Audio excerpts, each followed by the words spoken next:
yale tulikubaliana na nyinyi, tuko na azma na tuko na mpango ya kuzikamilisha. Niliona niseme hivyo kwa sababu ni vizuri ninyi kama watu wa Eastlands mjue ya kwamba serikali mliochagua inawakumbuka, mipango yenu imewekwa vizuri, na hatutasahau ahadi ya watu wa hapa Embakasi Central, Embakasi West, Embakasi East na zile constituencies zingine za Mathare ambazo ziko katika sehemu hii.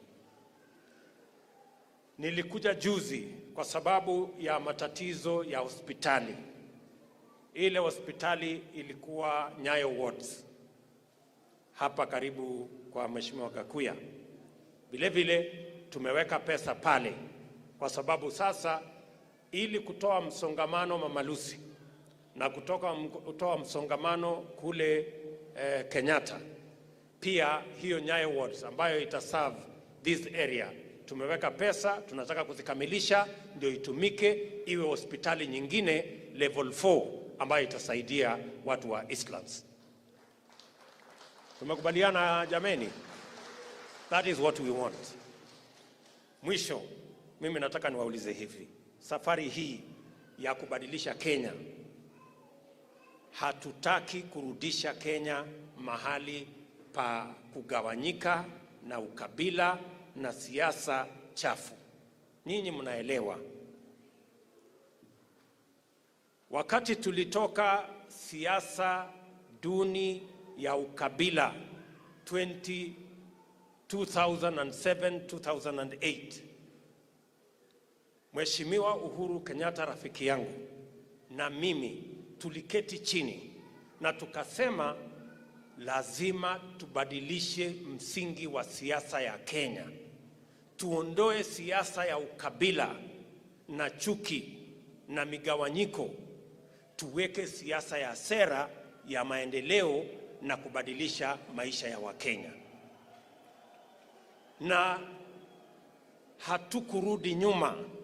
Ni kwa sababu ya hiyo msingi tulikubaliana na Mheshimiwa Uhuru Kenyatta. Na wakati mimi niliamua ya kwamba nitamuunga mkono Mheshimiwa Uhuru Kenyatta awe rais wa 4 wa Jamhuri ya Kenya, watu wengi wakiwemo wale walikuwa mazishi jana waliniambia ya kwamba hakuna vile wewe unaweza kuunga mkono Uhuru Kenyatta kwa sababu yeye alikuwa eti ni Mkikuyu kama Mwai Kibaki ambaye alikuwa ofisini.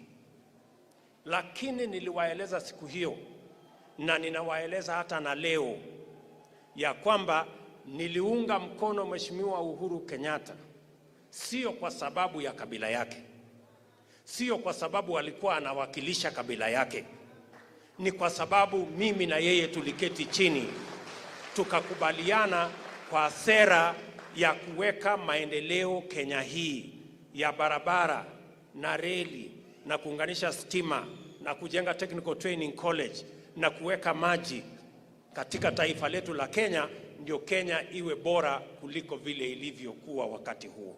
Hiyo ndio sababu niliunga mkono Mheshimiwa Uhuru Kenyatta. Na nilimuunga mkono nikijua ya kwamba Mwai Kibaki alikuwa ofisini na ilikuwa ni makusudi ndio tuweze kuondoa siasa ya ujinga ya kuweka watu katika mirengo ya kabila. Mimi nataka niwaulize, hatuwezi, na nataka nirudie, hatuwezi kurudi katika siasa ya ukabila. Kenya hii itapiga hatua ya kwenda mbele. Kila kiongozi, kama unatafuta MCA, kama unatafuta mjumbe ama governor ama senator ama women rep ama rais, usitafute uongozi kwa sababu ya kabila yako. Hauwezi kuwa kiongozi eti kwa sababu unawakilisha kabila yako. Tafuta uongozi kwa sera na agenda yale utafanyia Wakenya. Wakenya watachagua sera, sio kabila. Na mimi nataka niwapatie free advice wale wote ambao wanaota ndoto eti watatembea na kabila yao, eti watatuuzia ati wao wana represent kabila yao, ya kwamba Wakenya wamechanuka na Wakenya wanataka kujua sera ni gani, ideas uko nazo, kama uko na track record ndio waweze kukuchagua. So mimi nawauliza, kwa sababu nasikia sasa tumeanza tena eti kurudi nyuma kuongea mambo ya makabila. Sisi wote, mimi William Ruto nikiweko, tunatafuta uongozi sio kwa sababu ya kabila yako ama kwa sababu unawakilisha kabila yako, ni kwa sababu either uko na sera, uko na mpango, ama kama huna, basi wananchi hawa watajua vile wataamua. Tunaelewana jameni? Na mimi nataka niseme hivi, ya kwamba saa hizi kuna msukosuko, kuna matatizo, watu wamechanganyikiwa kwa sababu tumesema lazima tubadilishe mazungumzo na mjadala katika taifa letu la Kenya. Tumesema hivi, na watu wengi saa hizi wale ambao wamezoea kutuuzia ukabila, saa hizi wamepata wasiwasi kwa sababu biashara yao ya ukabila na bei ya ukabila Kenya imepungua, na hasara itapatikana kwa biashara yao, kwa sababu Wakenya hawataki kuuziwa ukabila tena, wanataka kuuziwa sera, na wanataka kujua maisha yao itabadilika vipi, changamoto walizonazo itashughulikiwa vipi, na uko na mpango ya kushughulikia mahitaji yao na changamoto zao, na uko na suluhu ya yale mambo yanahitaji, ama wewe unatuuzia tu kabila yako na mambo duni ya kusema wewe unatoka sehemu fulani.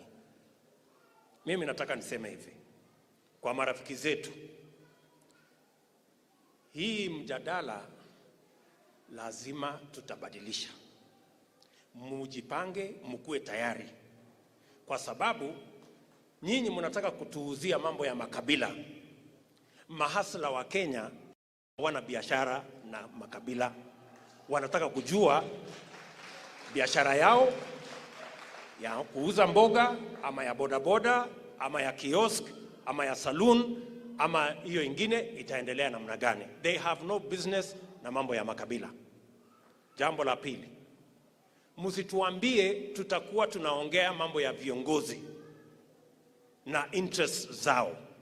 Lazima katika hiyo mjadala tuongee mambo ya wananchi na mahitaji yao na shida zao. Jambo la tatu, hamuwezi kutuambia tutaongea mambo ya mamlaka na vile viongozi watagawana mamlaka. Vile vile katika hiyo meza lazima tuongee mambo ya mwananchi mdogo, empowerment ya mwananchi mdogo, opportunity ya mwananchi mdogo na biashara yake. Atafanya biashara vipi? Atasaidiwa kufanya biashara vipi wakati viongozi wanazungumzia mambo ya kugawana mamlaka? Jambo la nne, vile wanataka tuongee mambo ya vyeo na vile viongozi watagawana vyeo, sijui prime minister, sijui deputy prime minister, sijui rais na hiyo ingine. Lazima pia tuongee mambo ya kazi kwa mamilioni ya vijana wa taifa la Kenya ambao hawana matumaini. Kwa hivyo jameni, tuvumiliane, kwa sababu lazima tuongee hii maneno. Na tunasema ya kwamba haja yetu ni kuhakikisha ya kwamba katika meza mahali mambo ya Kenya inajadiliwa, itazungumzwa mambo ya wale, lakini pia mambo ya wananchi lazima izungumzwe pale. Na hiyo meza lazima itutoshe sisi wote. Kila mtu lazima akue katika hiyo meza. Tunaelewana jameni? Iko makosa tukisema sisi wote tuketi katika meza moja. Na hii si kuchochea mtu, hii si kuchochea watu, hii ni kusema ukweli ya kwamba kama mambo ya viongozi itazungumzwa, mambo ya wananchi izungumzwe. Kama mambo ya mamlaka itazungumzwa, mambo ya empowerment ya wananchi izungumzwe. Kama mambo ya vyeo itazungumzwa, mambo ya kazi kwa vijana izungumzwe. Hiyo ndio Kenya sisi tunataka. Kuna makosa jameni tukienda barabara hiyo. And that is why we are saying to our friends, we cannot degenerate. We cannot go back. When I supported Uhuru Kenyatta, it was not because of his tribe. It was not because he represented any tribe. It was because we agreed on an agenda and on a program that would transform this nation. And I supported Uhuru Kenyatta when President Kibaki was in office. Many of the people who were talking yesterday, they were the ones who are telling me, you cannot support another Kikuyu. And I told them, I am not supporting Uhuru Kenyatta because of his tribe. I am supporting Uhuru Kenyatta because we have a plan that will transform this nation.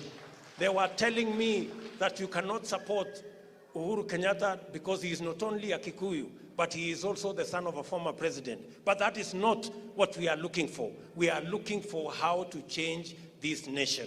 And therefore I want to tell them, my friends, you better be prepared for the new conversation we are going to have in Kenya.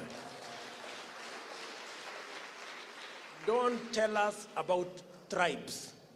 We want to have a conversation about every hustle. Don't tell us that we are going to discuss power. Yes, as we discuss power to be shared by the big boys and by the leaders, we must also have a conversation about empowerment and opportunity for ordinary people to chase their dreams as well. And you cannot tell us we are going to have a conversation about positions only. Prime Minister, I don't know, President and the rest. We must have a conversation, a serious conversation about millions of people who do not have jobs. And when are they going to have jobs? Every family has 2 to 3 young guys who have finished school, but they have no jobs. It is their time for us to have a conversation about them also.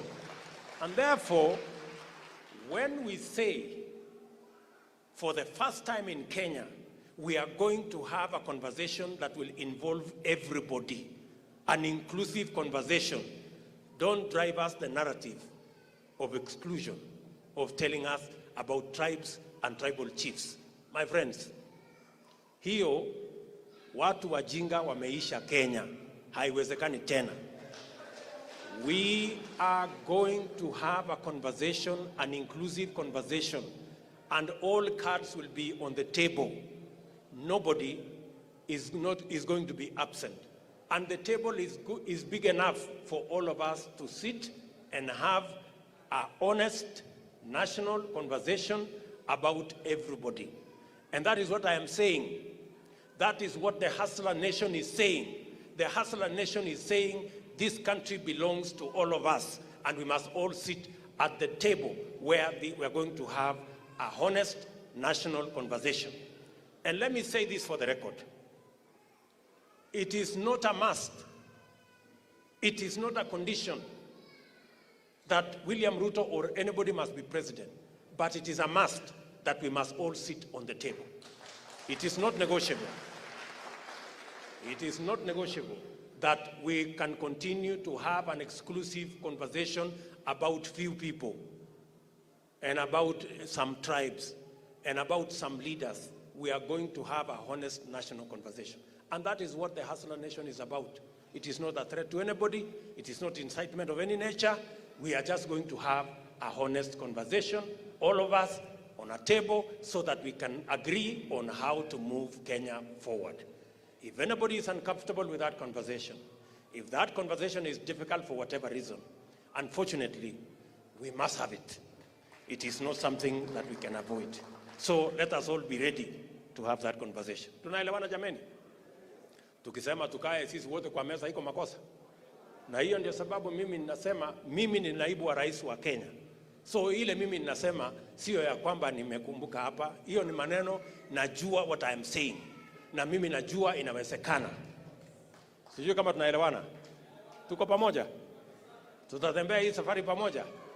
Na mtu asiwatishe. Unajua hii Kenya watu wanatishana. Mimi na viongozi wengine wengi hapa tumehangaishwa na mambo mengi. Tumeshurutishwa na mambo mengi. Wengine wamepelekwa kotini. Wengine wametolewa katika nafasi ya uongozi katika huko bunge. Wengine wamefungiwa accounts zao. Wengine wametumiwa KRA. Ati ndio tusikue na mjadala ya Wakenya wote. Mimi nataka niwaambie, hatuwezi kata tamaa, hatuwezi rudi nyuma. Hii mjadala lazima tukue naye. Na mimi na hawa viongozi hatutachoka until we have this conversation. So, my friends, don't waste your time with threats. Don't waste your time with blackmail. Don't waste your time with everything you are doing. You can do it as much as you want, but we must change this country, and we must change the conversation. And we are going to have a table where every Kenyan is going to sit, and where every issue is going to be discussed. It shall never be an exclusive table anymore. It is going to be an inclusive table that involves everybody. Tunaelewana? Tuko pamoja? Sasa nyinyi watu wa Westlands, mimi nataka niwaulize. Mimi nimekuja hapa siku nyingi, tumekuja na Meja Ndong, tumekuja na Swagmaster, tumekuja na Gakuya, tumekuja na wengine. Kwa sababu wenye kuamua viongozi katika Kenya ni wananchi. Ni kweli ama si kweli? Sasa kuna watu wengine wanaambiwa watapatiwa uongozi kwa boardroom. Wengine watapatiwa uongozi kwa kutumia sijui kwa baa fulani. Ati kuna wengine watapatiwa na system. Ati kuna wengine watapatiwa na deep state. Sasa sisi tunasema sisi tuko tayari. Sisi tunajua uongozi inatoka kwa Mungu na wananchi. Hiyo yao watoe mahali watatoa, tutakutana kwa kiwanja.